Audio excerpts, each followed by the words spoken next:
You're a good person. It's important that I tell you that. This entire podcast is built around an acronym that I made for the word yield. It stands for Yes, I Envision Love Demonstrated. This acronym has helped me a ton in my work, school life, and in pursuing my passions and being able to help other people, as well as growing my habits and becoming a better person. My biggest hope is that this podcast will help you to treat the opportunities and the people in your life differently. Learn to yield today, and it'll be a better tomorrow. What's up, guys? Welcome back to Yield Today with Dallin, Candland, episode number 16, 5 big lessons from 2019. Man, 2019 was a big, do-it-yourself kind of year. I experimented a lot with my life, and I try to think of every day as I was a scientist in my own lab. I'm still trying to figure out exactly what I want to do with my life and what I want to do for a career, and so I tried a lot of different things. I ended up doing some door-to-door sales. I started a business in college for a class called IBC, which I talked about in the last episode of this podcast. I also started this podcast in August. I dug potatoes for a while and worked on a potato farm. I did a little bit of everything in this year, and I feel very blessed. There's a lot of humble pie moments, though, where I was just kind of like, this isn't what I want to do. This isn't what I'm not living, I'm not taking full advantage of my opportunities. Because that's something I feel like I've been very blessed with in my life, is ample opportunities to do good and to just shine and make a difference and to have enough to keep going. My parents have been very supportive in every way you can think of to help me get to where I'm at now. And so there's a lot of these humble pie kind of moments where I was just kind of I just got to keep going, and there's so much to learn, and I can't stop for a second to look and to think, man, I could be living a different life, because although that's true, I should be living the life that I feel like I should be living and live the best I can with the knowledge I have. And then take on these other projects to kind of help me learn new stuff and be able to help people in new ways. So that's what I've been doing. After starting this podcast, I talked to a ton of people on campus about it. I got to have a couple of my college professors on the podcast. Well, one I haven't actually had a class with, but I probably will eventually, because his brother Morley is really awesome, and so is brother Thompson. I'll get those episodes up soon, I promise. It's just one of them has audio difficulties. And anyway, let's just hop right into the episode. So the first lesson I got out of 2019 was just how value works. So everything, a lot of things do have a price tag, just to kind of show the value that thing is perceived to give you. And I learned a lot about this with thinking about, in our IBC company, we were selling hammocks. They're usually $35, $40, depending on how big of one you wanted, etc. But I learned a really important lesson on value from this book that my aunt gave me called The Compound Effect. It's by one of the publishers of Success Magazine. And this book, this is the biggest thing I got out of this book. It's like a 150-page book. He said that if you buy something and it's not worth 5 times what you bought it for, you shouldn't even buy it. And when I read that, I was like, man, I should have totally not bought some stuff that I bought, because was it worth 5 times worth it? No. Was it worth 5 times more than I bought it for? No. I got a Echo on Prime Day and Amazon Echo for $50, and normally it was $100. And have I gotten $250 worth out of that? I definitely have. It was my alarm clock for a little bit, and I still listen to music and podcasts on it. It's really helpful.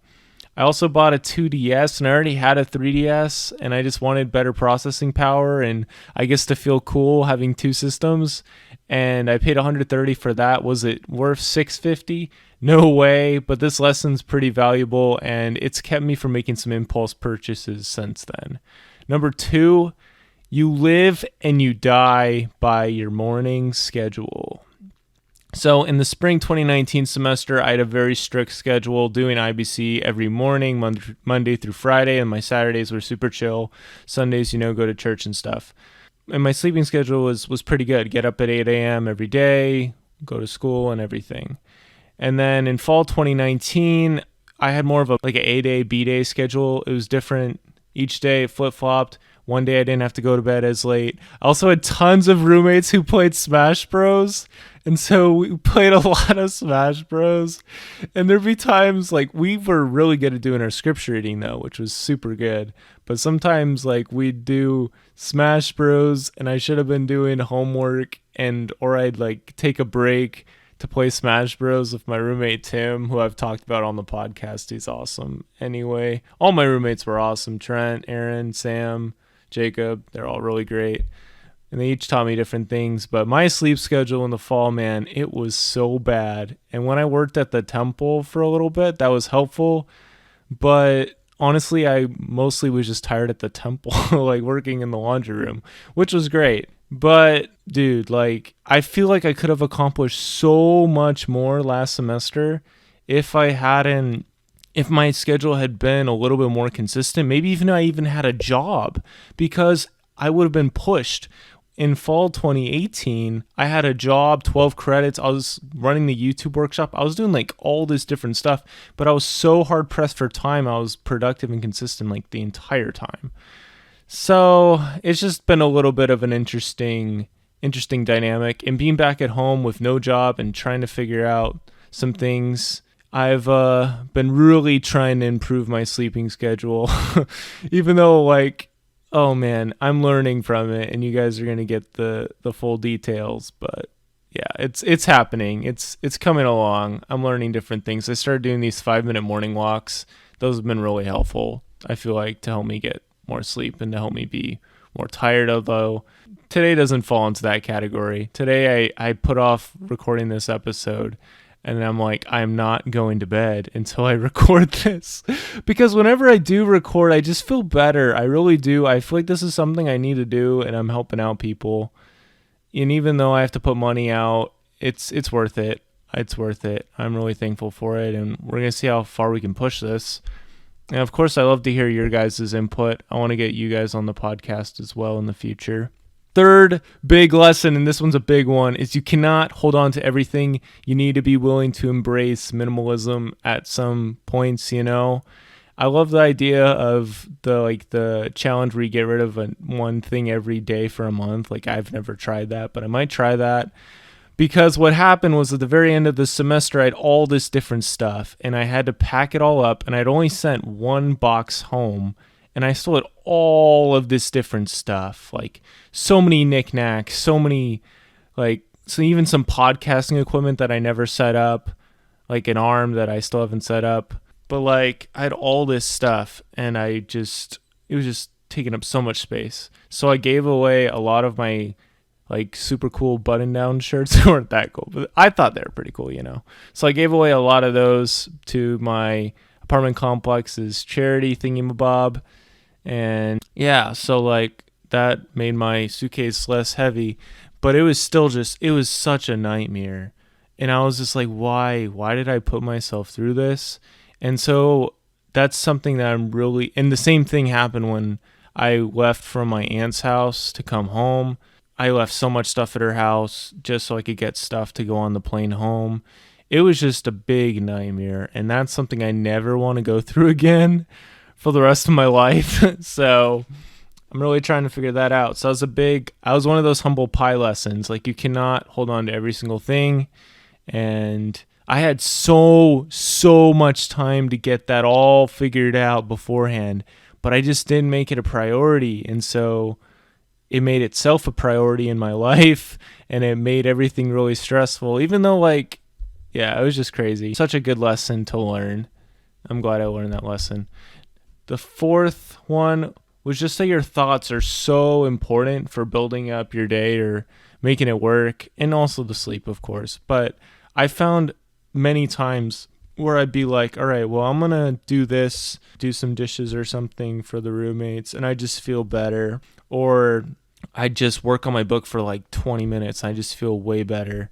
Whatever you choose to do, it's feeding your thoughts that you're going to think of next. Like, if the time I was wasting not working on my podcast, it's like, well, right, why aren't I working on my podcast right now? Like, all I have is time right now, and I'm doing this crazy challenge this week where I'm trying to get a ton of stuff done and I'm calling it the 1 week of living challenge, where the idea is that I'd get as much as I could done as if this was my last week of being alive, which is kind of a crazy thought, but I just thought it was necessary at this point because I've been putting so many things off. But anyway, your thoughts are so important. I've been really trying to compile a lot of my thoughts and organize them, like self-development thoughts, more spiritual thoughts, so I can come back to them, kind of get my mind on the right track. Try to listen to a little commercial I made for myself, inspired by something written in the Magic of Thinking Big book, just talking about some of the things I see in myself and things I want to accomplish. I try to listen to that in the morning, and I wrote one for this winter too. I try to write one every semester, even when I'm at home.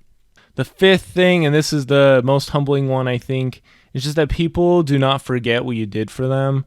I had a lot of people that reached out to me this year, or times when I felt like a bum, and somebody would still help me out, and they'd see beyond my struggle and reach out to me. And that's something I try to do for other people, but when people do that for you, it's just really humbling. And for me, it really helps me to know that God really doesn't forget you. He really wants to help you out with everything that you're going through, and you're his precious child. You think of a good father, they'd want to be there for their kid through all their highs and lows. That's definitely how I've felt. But yeah, I remember one time when somebody just saw I was really having a rough day.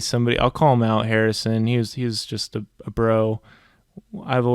We've always just had some good talks with each other, and he saw I was having a rough day, so he bought me some ice cream, and that really helped me out. And so I was able to focus on that ice cream and just, talk with Harrison a little bit. And some of this is just of trying out different things and not knowing what I'm going to do. But there's people there that were there to help me out. And hopefully this podcast has helped you out a little bit. I have big plans for this podcast for 2020. I feel so bad about only getting 2 episodes out in January and just under-delivering, and I just feel really bad about it. But I'm going to really try to hammer it and get back into it, and we're going to make the best of this. That's pretty much all I have to say. There'll be times when there's been times in this past year where I've been kind of stuck in a hole in a way, but I've always found a way to get out of it. It's usually prayer and scripture study and really good roommates and people looking out for me.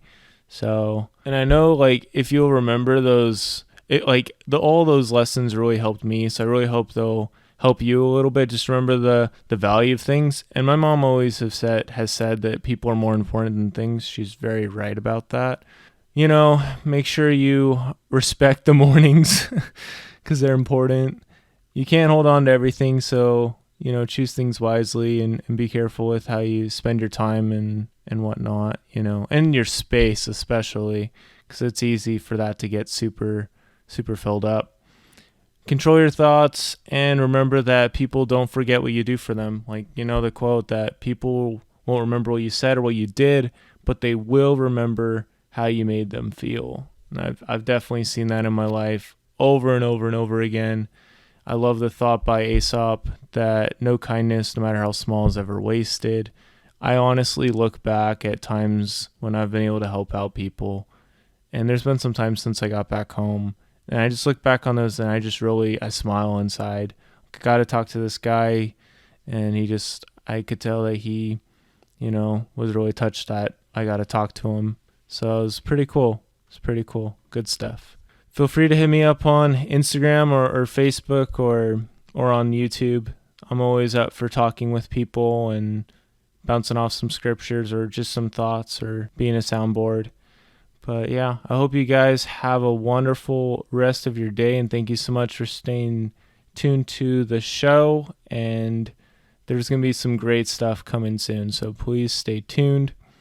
Remember to yield today, and you will have a brighter tomorrow.